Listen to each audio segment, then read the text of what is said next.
కాళేశ్వర ఎత్తిపోతల పథకంలో భాగంగా నిర్మించిన మేడిగడ్డ బ్యారేజ్ కుంగుబాటు, అన్నారం, సుందిలా బ్యారేజ్లో సిపేసి ఘటనలు రాష్ట్రంలో సంచలనం రేకెత్తించాయి. ఈ ఘటనలకు గల కారణాలను అధ్యయనం చేసి తీసుకోవాల్సిన చర్యలను సిఫారసు చేసేందుకు నేషనల్ డ్యామ్ సేఫ్టీ అథారిటీ నిపుణుల కమిటీని నియమించింది.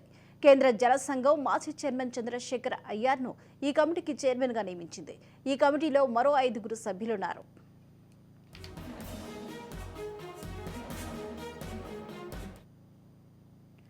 మేడిగడ్డ బ్యారేజ్ 7వ బ్లాక్ కుంగి పిల్లర్స్ దెబ్బతిన్న తర్వాత అనిల్ జైన్ నాయకత్వంలో నేషనల్ డ్యామ్ సేఫ్టీ బృందం పర్యటించిన విషయం తెలిసిందే. మరో 3 సభ్యుల బృందం అన్నారం బ్యారేజ్లో సీపేస్ని పరిశీలించింది. మేడిగడ్డ కుంగుబాటుపై కాంగ్రెస్ ప్రభుత్వం విజిలెన్స్ అండ్ ఎన్ఫోర్స్మెంట్ దర్యాప్తు చేయించగా బ్యారేజీల పటిష్టతను నిర్ధారించారు.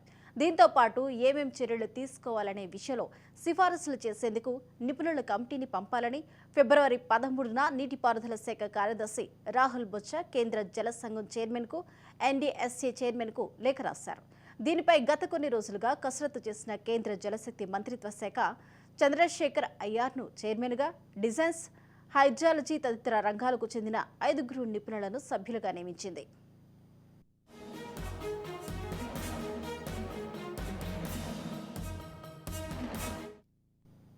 ఇదే అంశానికి సంబంధించిన మరిన్ని అప్డేట్స్ ను మా ప్రతినిధి విక్రాంత్ అందిస్తారు. విక్రాంత్. స్వప్న, కాళేశ్వరం ప్రాజెక్టులోని మేడిగడ్డ, అన్నారం, సుందిల్లా బ్యారేజ్ల డిజైన్ నిర్మాణాన్ని కూడా పరిశీలించేందుకు national dam safety authority committee కూడా నియమించింది. కేంద్ర జల సంఘం మాజీ చైర్మన్ గా ఉన్నటువంటి చంద్రశేఖర్ రాజ్యంలో కూడా 5 సభ్యులతో కమిటీని నియమించింది. ఇందులో యూసీ విద్యార్థి, అదే విధంగా ఆర్ పాటిల్, శివకుమార్ శర్మ, రాహుల్ కుమార్ సింగ్ సభ్యులుగా కూడా నియమించింది. ఎన్డీఎస్ఏ డైరెక్టర్ టెక్నికల్ గా ఉన్నటువంటి అమితాబ్ మీనా ఈ కమిటీకి మెంబర్ సెక్రటరీగా కూడా వ్యవహరిస్తారు.